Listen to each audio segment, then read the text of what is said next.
여호와께서 우리를 찢으셨으나 도로 낫게 하실 것이요 우리를 치셨으나 싸매어 주실 것임이라. 여호와께서 이틀 후에 우리를 살리시며 셋째 날에 우리를 일으키시리니 우리가 그의 앞에서 살리라.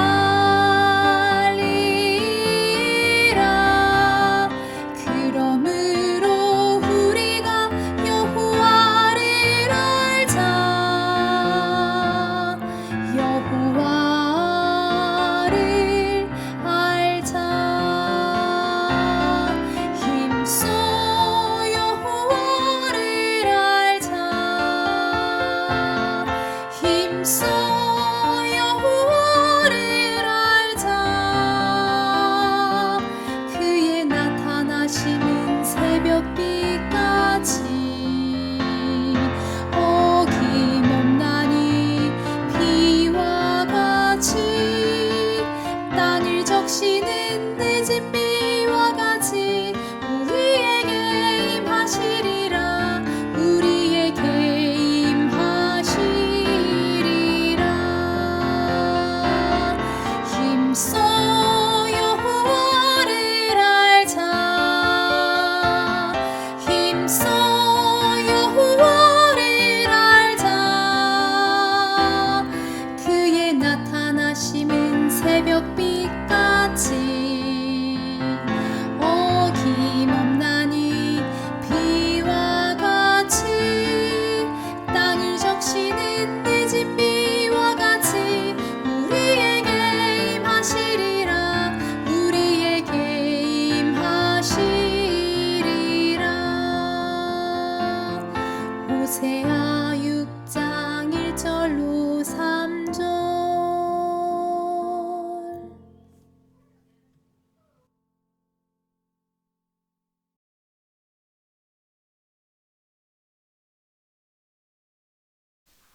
네, 빌립보서 이제 두 번째 여행 함께 하도록 하겠습니다.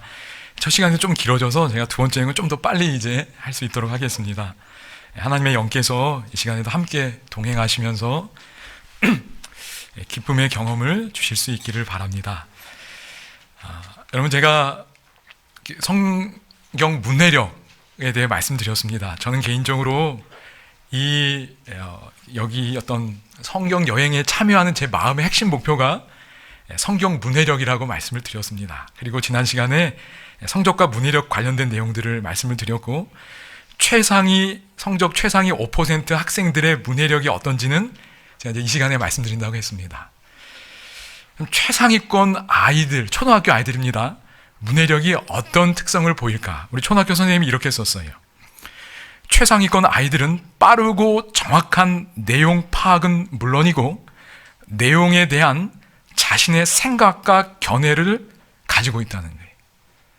그러니까 아이들이 책을 읽는데 그냥 그 저자의 생각을 파악할 뿐만 아니라 그걸 내 걸로 완전히 만들어서 내 생각, 내 감정, 내 경험을 섞는 겁니다. 그래서 그 저자의 말하는 내용에 대한 나만의 생각이나 견해를 갖고 있다는 거예요. 이거 아이들도 훌륭합니다. 여러분, 저희도 책을 이렇게 읽으면 잘 읽는 걸까요? 사실 이것 때문에 읽는 거거든요. 그 저자의 생각을 받아들이고 그걸 내 걸로 만들어야 돼요. 여러분, 목사님들과 함께 여행하시는 건 목사님들 요거까지 해서 주신 겁니다. 그러니까 이게 딱딱하지 않고 잘 온 거예요. 성경, 그리고 내가 남에게 뭔가 말하려면 이게 돼야 말할 수 있어요. 그냥 책 내용을 객관적으로 전달하는 건 뭔가 좀 이렇게 밋밋합니다. 맞나요? 근데 그래서 여러분, 엘렌 화이트이 그 씨 뿌리는 비유 설명하면서 말씀을 전하는 자, 씨를 전하는 자는 그걸 자기 것으로 만들어야 된다는 얘기 하셨어요. 요거라고 저는 같은 맥락이라고 생각이 됩니다. 그러니까 여러분의 성경 문해력이 여기까지 갈 수 있으면 좋겠습니다. 그래야 말할 수 있어요. 그리고 요거까지 어떻게 가면 좋을까? 여러분도 좀 이렇게 좀 하시면 좋을까요? 너무 어렵게만 생각되시나요? 초등학교 아이들이 이렇게 한대요. 저희들도 좀 할 수 있지 않을까요? 연습을 좀 하면 좋을 것 같습니다. 여러분, 읽기에 대한 오해가 있다고 합니다. 이 선생님이 그 중에 하나는 뭐냐면 읽기가 수동적 행위라는 거예요. 그냥 저자가 책을 써놨으니까 그냥 내가 이렇게 받는 거지. 이게 수동적인 거예요. 근데 이 선생님은 그렇지 않다는 거예요. 대단히 적극적이라는 거예요. 사실 그래요. 듣기보다 여러분 앉아서 목사님들이 전해준 말씀을 듣는 건 상대적으로 덜 능동적이에요. 물론 잘 이해하려고 해야 되겠지만 읽는 거에 비해선 수동적입니다. 근데 이걸 읽고 뭔가 하나님의 메시지를 받아들이면 대단히 적극적이어야 돼요. 능동적이어야 돼요. 기도도 더 많이 해야 되고요. 시간도 더 들여야 되고 사고력도 더 발휘해야 돼요.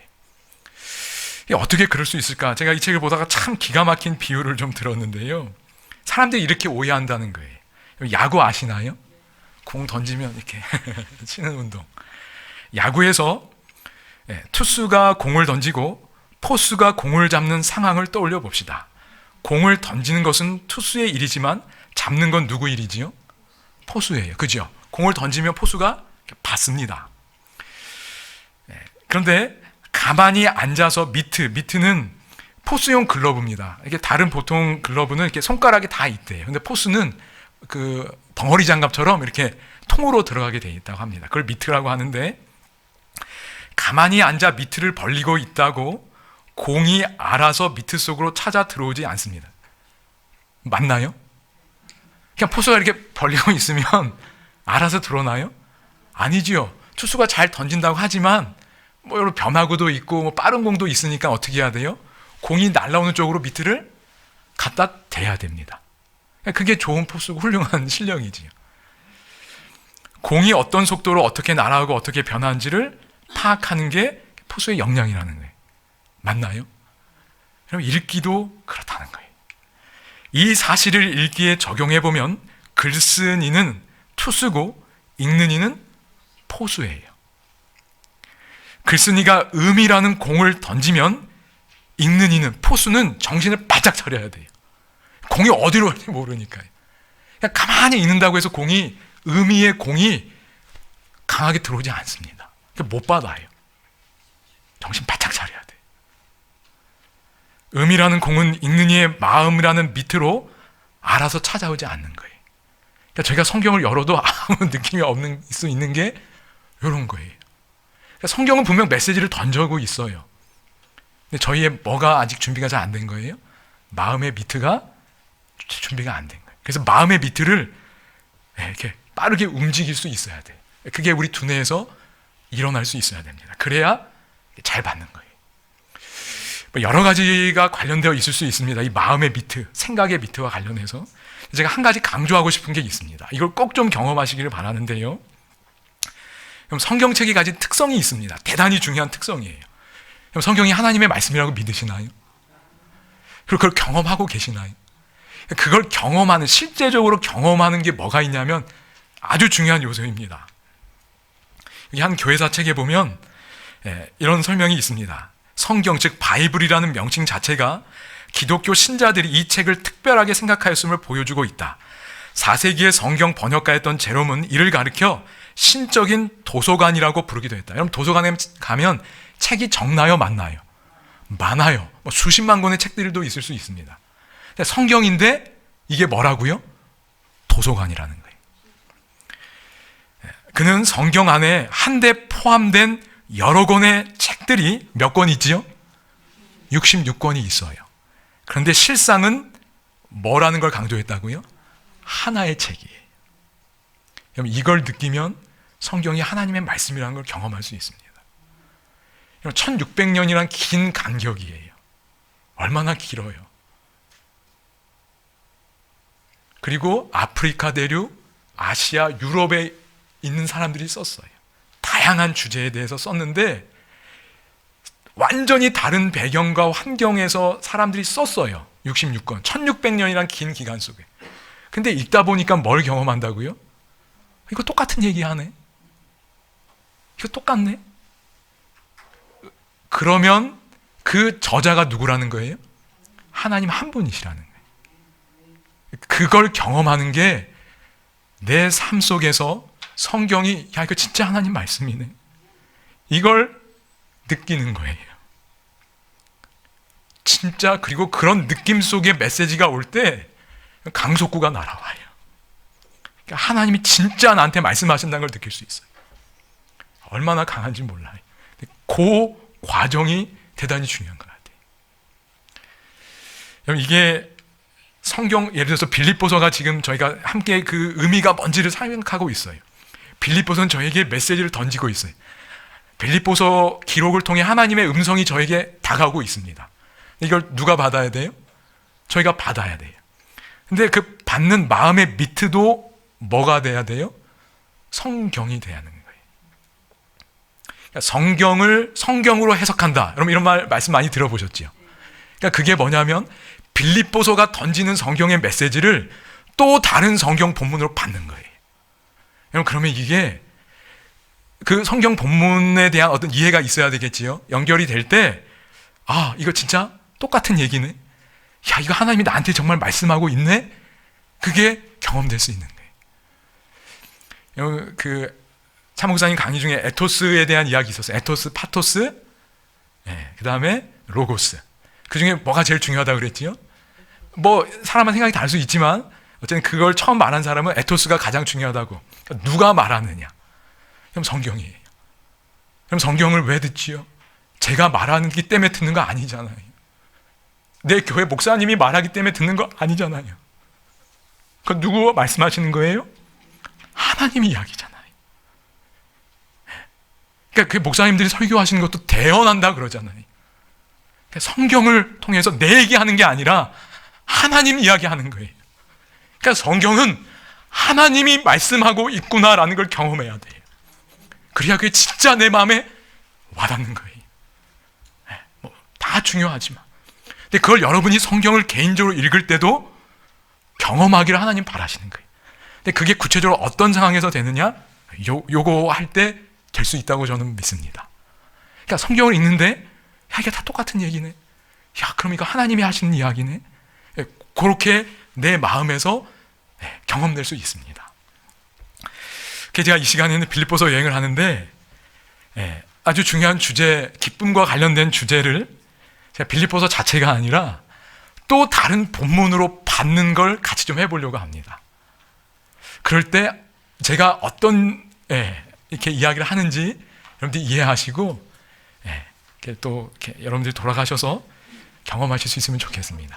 근데 여러분 이 얘기 듣고 이제 돌아가셔서 설교 이렇게 들어보시면 아, 목사님이 지금 이렇게 하고 있구나 아마 아실 수 있어요. 다 그렇게 설교하십니다. 여러분 이제 보시면 아십니다. 여러분 빌립보서의 핵심 주제가 뭐라고 그랬지요? 기뻐하는 거라고 그랬어요. 주 안에서 기뻐하는 거예요. 근데 기뻐하다라는 거에 반대말이 뭐가 있을까요? 네, 잘 말씀해요. 두려워하다. 또 뭐가 있을까요? 뭐 슬퍼하다? 뭐 여러 가지 있을 수 있습니다. 근데 제가 이렇게 보니까 빌립보서에도 한 두 가지 정도가 나오는 것 같아요. 첫 번째는 두려움입니다. 대적하는 자들 때문에 뭐 하지 말라고요? 두려워하지 말라는 거예요. 근데 내 안에 두려움이 있다면 그건 기쁨과 반대되는 상황 속에 있는 거예요. 혹시 여러분 마음속에 뭔가 두려운 게 있나요? 그러면 지금 기쁨의 반대편에 저희가 어떤 정서가 이렇게 놓여 있는 겁니다. 또 하나는 뭐냐면 여기 빌립보서 4장 6절에 보면 아무것도 뭐 하지 말고 염려하지 말라 그랬어요. 그러니까 내가 지금 뭔가 염려하고 있다면 아, 내가 지금 기쁨을 충만하게 잘 경험하지 못하고 있다는 거예요. 기쁨의 반대편에 두려움도 있고 염려도 있어요. 이제 다른 본문으로 좀 가겠습니다. 제가 이제 요즘에 이렇게 묵상하는 본문이 사사기를 좀 보고 있습니다. 그래서 뭐 그냥 자연스럽게 연결된 겁니다. 제가 사사기를 보다 보니까 이게 똑같네? 뭐 이렇게 된 겁니다. 사사기에 보면 아시는 것처럼 학대를 많이 받았지요. 뭐 제가 자세하게 하진 않겠습니다. 그리고 여기도 보면 궁핍함이 심한지라 그랬어요. 그럼 궁핍함이 심하고 학대가 있고 압제가 있으면 기뻐할 수 있을까요? 없을까요? 잘 안 되죠. 그러니까 기쁨의 반대편이에요. 두려움과 염려가 가득한 상황이 사사기 상황입니다. 근데 그런 상황 속에서 하나님이 기드온을 부르셨어요. 기드온도 역시 저처럼 염려와 두려움 가운데 이렇게 있을 수가 있었어요. 그래서 아시는 것처럼 숨어서 포도주 틀에서 밀을 타작하고 있었습니다.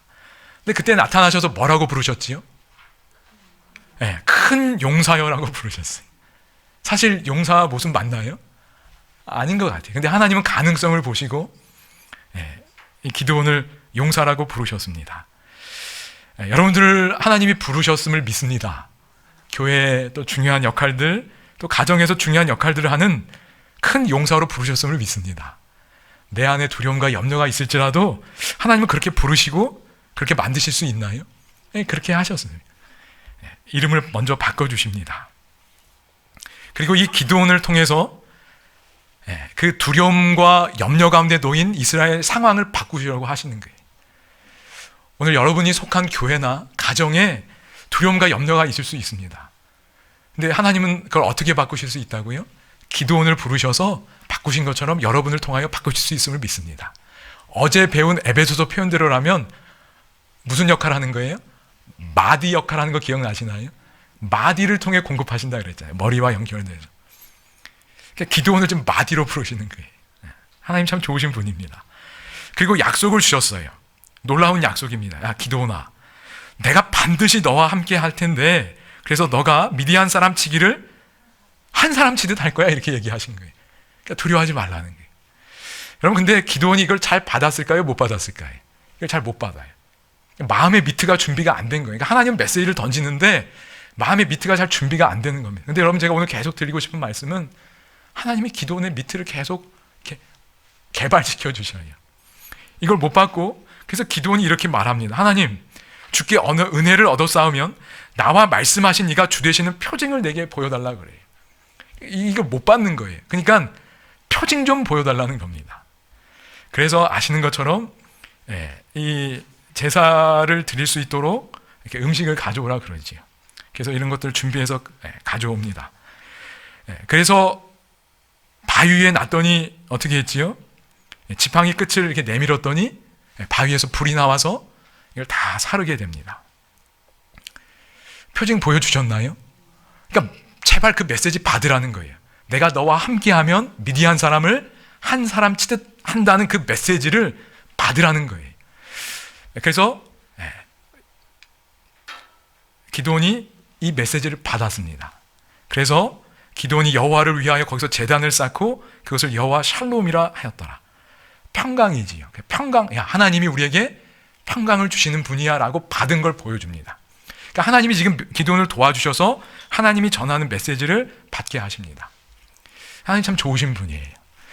그런데 이런 상황 속에서 또 하나님이 기드온에게 명령하셨어요. 뭐 하려고 그랬지요? 아버지가 만든 그 제단 하려고 그랬어요. 근데 또 두려움이 있었어요. 그래서 낮에 했어요? 밤에 했어요? 낮에는 못하고 밤에 어쨌든 합니다. 순종했어요. 그러다가 전쟁이 일어납니다. 근데 전쟁이 일어났으니까 이제 누가 나가야 돼요? 기드온이 나가야 돼요. 근데 마음에 또 뭐가 생겨요? 두려움이 생겨요. 하나님은 지금 뭐라고 그러셨냐면 내가 너와 함께하여 미디안을 한 사람 치듯 하겠다고 약속을 주셨는데 그 메시지가 작동이 잘 안 되는 거예요. 그게 기드온의 사고, 정서, 의지를 주관하지 못하는 거예요. 그러니까 오늘 저희도 그럴 수 있는 게 하나님 분명히 성경에 약속하셨는데 그 말씀이 내 안에 완전히 안 와닿아요. 그래서 내 생각, 내 감정, 내 의지를 그 말씀이 컨트롤하지 못하는 겁니다. 여전히 두렵고 염려되는 거예요. 기드온이 그런 겁니다. 그래서 기드온이 또 뭐 하지요? 표징 달라 그래요. 그게 무슨 유명한 이야기지요. 그 양털 시험합니다. 2번 하지요. 양털만 이렇게 적게 해달라고 그랬다가 그 다음엔 양털만 마르게 해달라고 그러지. 뭐 아십니다. 빨리 넘어가겠습니다. 하나님 좋으신 분 맞나요? 맞아요. 그래서 기드온이 이제는 군사들을 데리고 전쟁에 나갑니다. 그러니까 이전에 주셨던 약속이 그의 사고력, 그 사고 속에 작동하도록 도와주시는 거예요. 전쟁에 나갑니다. 그런데 그 전쟁에 나가는 이야기가 7장에 나오는데요. 어디에 진을 쳤냐면 하롯셈 곁에 진을 쳤다고 그럽니다. 여러분 아시는 것처럼 이스라엘 사람들은 뭔가 특별한 걸 경험하면 지역을 이름을 바꿉니다. 브니엘, 베델, 경험을 하면 이름을 바꿔요. 여기 하롯셈도 여기에서 있었던 어떤 경험 때문에 이름이 바뀐 걸라고 생각이 됩니다. 어떤 경험인가? 이 하롯이라는 뜻이 뭐냐면 떨림입니다. 떠는 거예요. 두려워 떠는 경험 때문에 하롯셈이에요. 여러분 아시는 것처럼 여기 이스라엘 백성들이 여기 한 3만 2천 명 정도 모였습니다. 근데 많은 사람들이 어떤 상태였어요? 모이긴 모였는데 두려워 떨고 있었어요. 그러니까 이 경험 때문에 하롯셈입니다. 근데 하나님이 두려워 떠는 자들 어떻게 하라고 그랬지요? 야, 니네 두려워 떠는 자들 다 돌아가라 그랬어요. 다 돌아갔습니다. 몇 명이 돌아갔지요? 2만 2천 명이 돌아갔습니다. 몇 명 남았어요? 10,000명이 남았어요.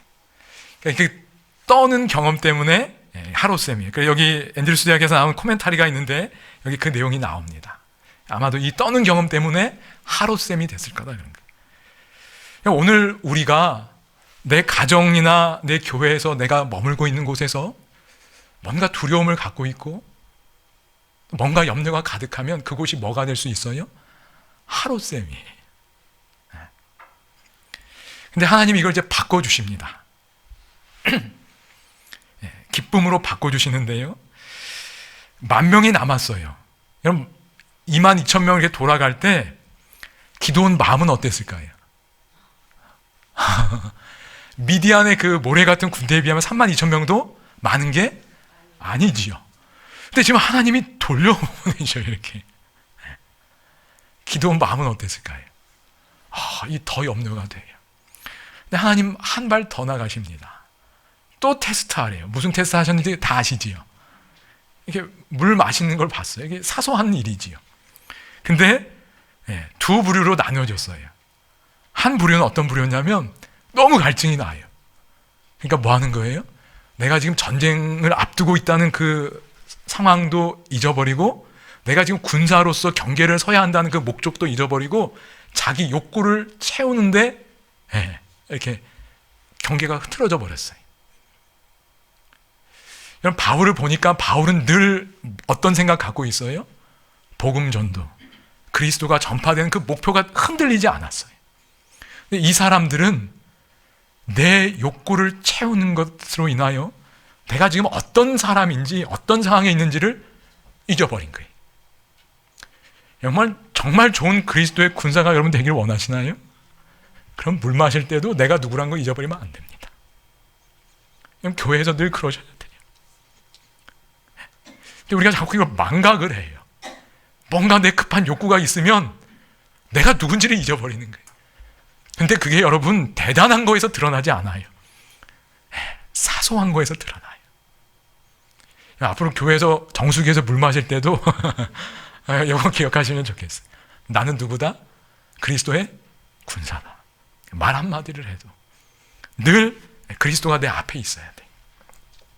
근데 안타깝게도 여기에는 대다수가 내 욕구를 충족하기에 급급한 사람들이었어요. 그 사람들이 몇 명이었어요? 9,700명이었고 이제 몇 명만 남았어요?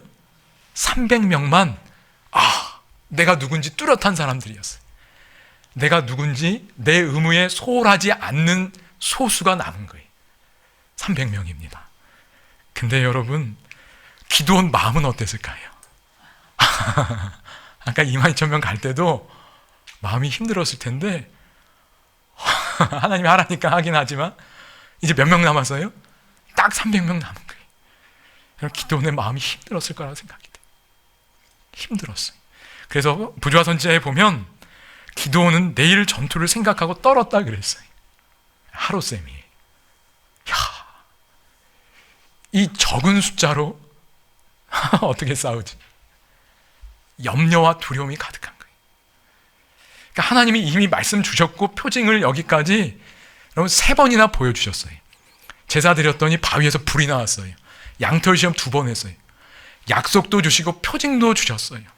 그러니까 너무나 분명하게 하나님이 함께하는 걸 보여줬는데 기도는 여전히 뭐하고 있다고요? 떨고 있어요. 염려와 두려움이 가득해요. 저희일 수 있어요. 저희가 인생 사는 동안 신앙생활 하는 동안 하나님의 능력, 하나님의 임재, 도우심 많이 경험하며 오셨을 겁니다. 그런데도 여전히 뭐 할 수 있다고요? 떨 수 있어요. 기쁨이 아니라 염려와 두려움이 가득할 수 있어요. 여러분 여기 2박 3일 동안 머무시면서 은혜로운 말씀 듣고 기뻐했는데 여전히 두려운 마음이 있을 수 있을까요? 이제 나가야 되는데, 가정에 돌아가야 되는데, 교회에 돌아가야 되는데, 직장에 가야 되는데 여전히 기드온처럼 내 앞에 있을 일을 생각하고 떨 수 있어요. 맞나요? 늘 저희는 그럴 수 있습니다. 네, 여러분 하나님이 바꿔주세요. 어떻게 바꾸신지 좀 보겠습니다. 하나님 참 좋으신 분이에요. 그 밤이 어떤 밤이에요? 300명만 남은, 다 돌아가고 300명 남은 그 밤에, 기드온 그 지도자가 떨고 있는 밤에 하나님이 기드온에게 오십니다. 그리고 또 말씀하세요. 야, 일어나 진영으로 내려가라. 내가 그것을 내 손에 넘겨 주었느니라. 야, 그냥 가서 싸워도 돼. 내가 넘겨줬어라고 얘기하는데 이게 마음의 밑에 잘 와닿지 않았어요. 근데 하나님이 그걸 아셨어요. 그래서 하나님이 또 하나의 제안을 하셔요. 어떤 제안을 하셨는지 혹시 기억나시나요? 네, 이렇게 얘기하셔요. 만일 내가 내려가기를 두려워하거든 내 불화와 함께 그 진영으로 내려가라 그래요. 그러니까 하나님은 저희를 아셔요. 염려와 두려움이 있는 걸 아십니다. 그리고는 내려가서 뭐 하라 그래요? 그들이 하는 말을 들으라 그래요. 야, 너 내 말만 들으니까 잘 안 되니? 이제 적진에 내려가서 적군들이 하는 이야기를 듣게 해주세요. 근데 무슨 이야기 듣게 해주셨죠? 네, 꿈꾸는 이야기를 합니다.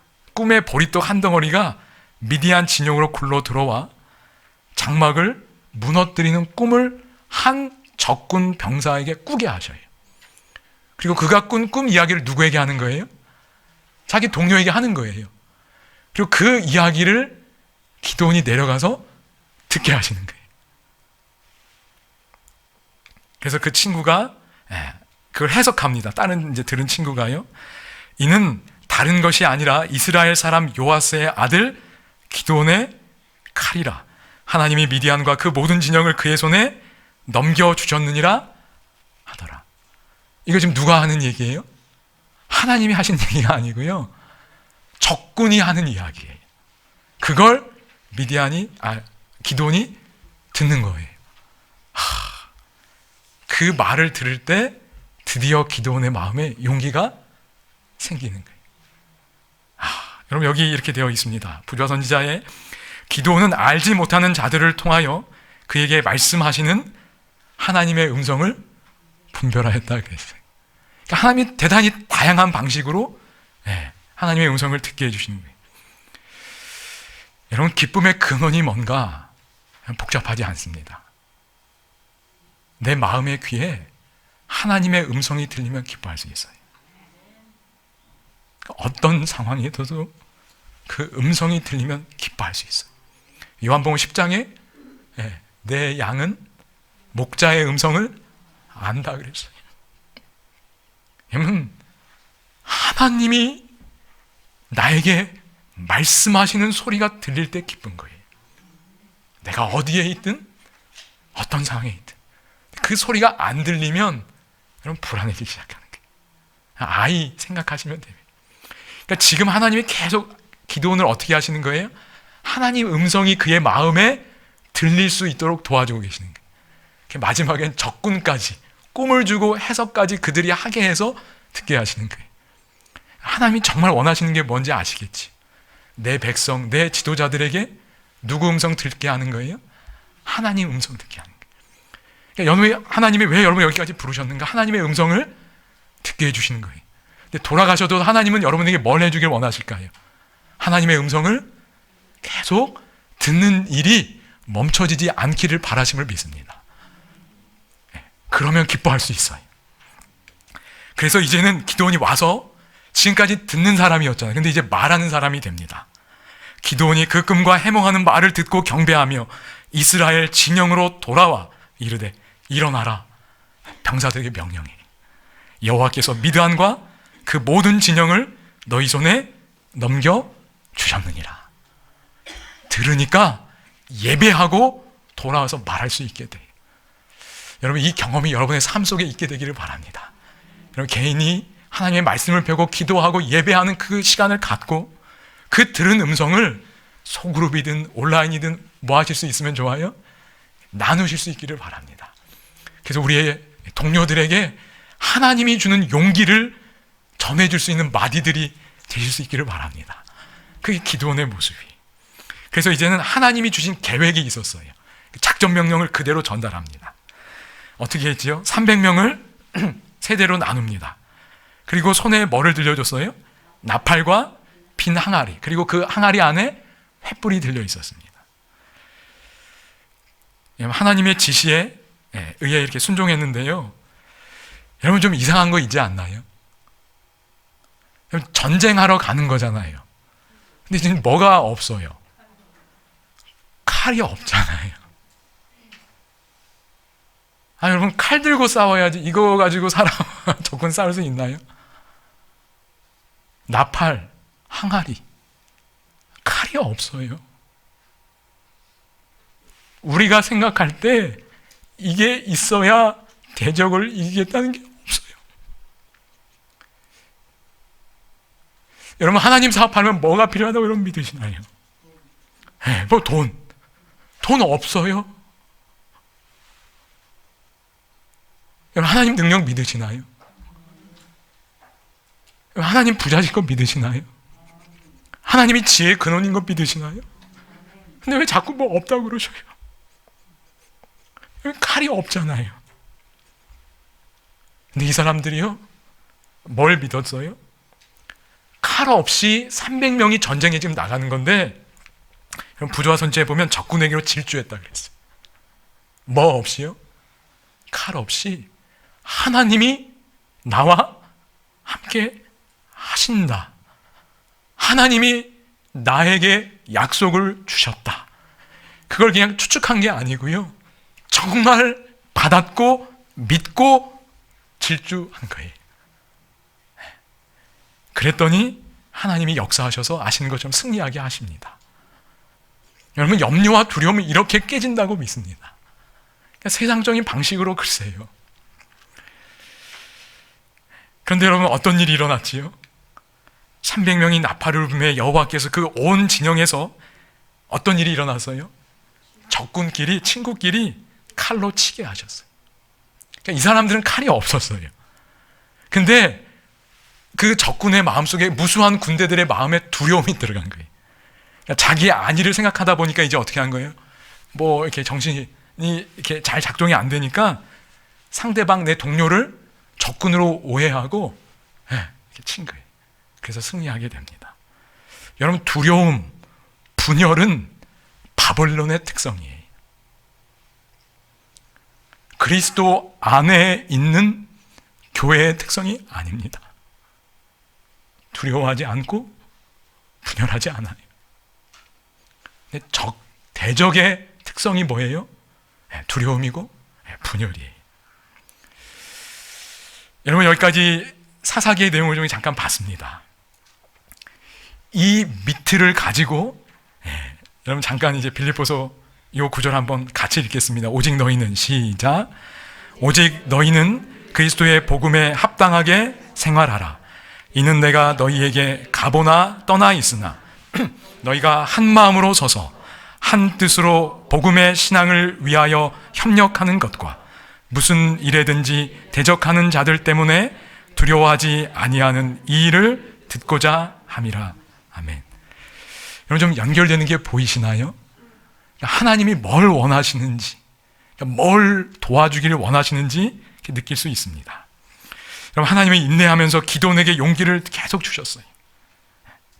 그리고 그 기드온을 통해서 완전히 연합된 300명의 군사들이 있게 하셨습니다. 그리고 그들을 통하여 하나님은 승리를 주셨어요. 그리고 하나님만 높임 받으시고, 그리고 백성들은 기쁨을 회복하도록 도와주게 되었습니다. 그리고 그 과정에서 두려움과 분열은 대적들의 특성이라는 걸 확인하게 됐어요. 그러니 하나님이 지금 바울을 통해서 한 마음으로 서서 한 뜻으로 연합하는 걸 보고 싶다는 거예요. 대적하는 자들 두려워하지 말고 하나님 임재와 약속을 갖고 전진하기를 하나님은 오늘 우리의 마음에 바라고 계시고 그렇게 도와주고 계심을 믿습니다. 짧은 시간이지만 이렇게 함께 볼 때 이 메시지가 우리의 마음에 좀 더 강하게 다가올 수 있다고 생각이 돼요. 그리고 더 잘 기억되고 내 사고와 정서를 다스릴 수 있다고 믿습니다. 주 안에서 항상 기뻐하라. 내가 다시 말하노니 기뻐하라. 하나님이 오늘 우리를 이렇게 도와주기를 원하십니다. 하나님의 음성을 듣고 그 음성 가운데 이 경험을 꼭 하시게 되기를 바랍니다. 여러분, 바울이 이런 기쁜 삶을 살 수 있었는데요. 여러분, 그 원인은 기드온과 똑같습니다. 기드온이 하나님의 음성이 잘 들리지 않고 없었다면 도무지 기뻐할 수 없었을 거예요. 계속 음성 들려주셨습니다. 근데 바울도 그랬어요. 예루살렘에 갔다가 여기 보면 찢겨질까 아주 어려운 상황에 처하게 됩니다. 그리고 내가 예루살렘으로 잘못 왔나? 이런 두려움 혹은 염려도 들었어요. 근데 그날 밤에 주께서 바울 곁에 서서 이르시되 담대하라. 내가 예루살렘에서 나를 증언한 것 같이 로마에서도 증언하리라는 음성을 들려주셔요. 내가 이 상황이 됐지만 어디 갈 수 있구나. 로마 가는구나라고 확신시켜 주셔요. 근데 아직 방법은 잘 모릅니다. 로마 갈 때 또 이제 죄수의 신분으로 가게 되지요. 근데 또 풍랑을 만났습니다. 그때도 다 두려워할 상황이었어요. 근데 하나님이 또 누구에게 나타나셨어요? 바울에게 나타나셔서 음성 들려주셨어요. 바울아, 두려워 말라. 내가 가이사 앞에 서야 하겠다. 그리고 하나님이 여기 있는 함께 있는 사람들도 생명 잃어버리지 않을 거라 음성 들려주셨어요. 그래서 기드온이 그 병사들에게 이야기한 것처럼 음성을 들은 바울이 그 동료들에게 이야기하는 겁니다. 오늘 하나님은 우리에게 이 일을 하기를 원하셔요. 우리 공동체의 사람들. 그래서 바울이 기뻐할 수 있었음을 믿습니다. 주 안에서 항상 기뻐하라. 내가 다시 말하노니 기뻐하라. 이게 어떻게 된다고요? 하나님의 음성을 들을 때 되는 거예요. 그런 소망 가운데 하나님이 역사를 꼭 이루어 주시기를 간절히 바랍니다. 제가 기도하고 마치겠습니다.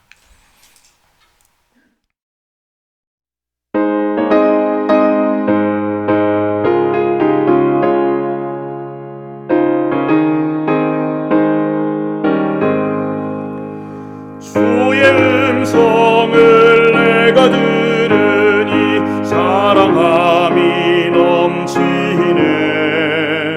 믿는 마음으로 주께 가오니 받아주심입니다. 내가 매일 더욱 가까이 십자가로 가오니 구세주의 보혈 흘린 그곳에 나를 인도하옵소서. 주의 넓으신 은혜 힘입어 주를 섬겨 일하고 나의 품은 뜻 주의 뜻같이 되게 하여 주옵소서. 내가 매일 더욱 가까이 십자가로 가오니 구세주의 보혈 흘린 그곳에 나를 인도하옵소서.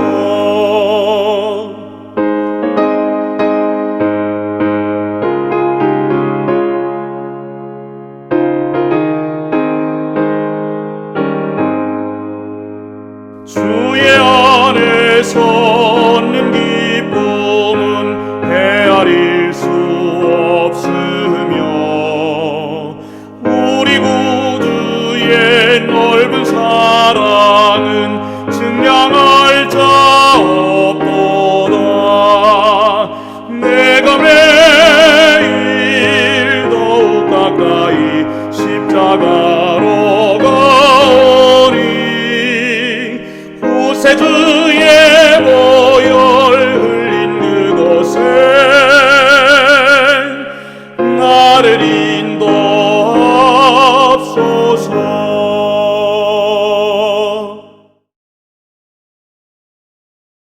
하나님 아버지, 또 2박 3일의 여정 동안 또 하나님의 말씀 속에서 저에게 하나님의 음성을 듣게 해주셔서 감사합니다. 세미한 하나님의 음성이 우리에게 들릴 때 우리 마음에 얼마나 기쁨이 큰지요. 하나님, 이 기쁨의 경험이 우리 삶에 계속되도록 도와주시고 우리가 들은 말씀, 그 음성을 다른 사람에게도 나눠줄 수 있는 주님의 귀한 종들 되도록 인도하여 주옵소서. 예수님의 이름으로 기도드립니다. 아멘.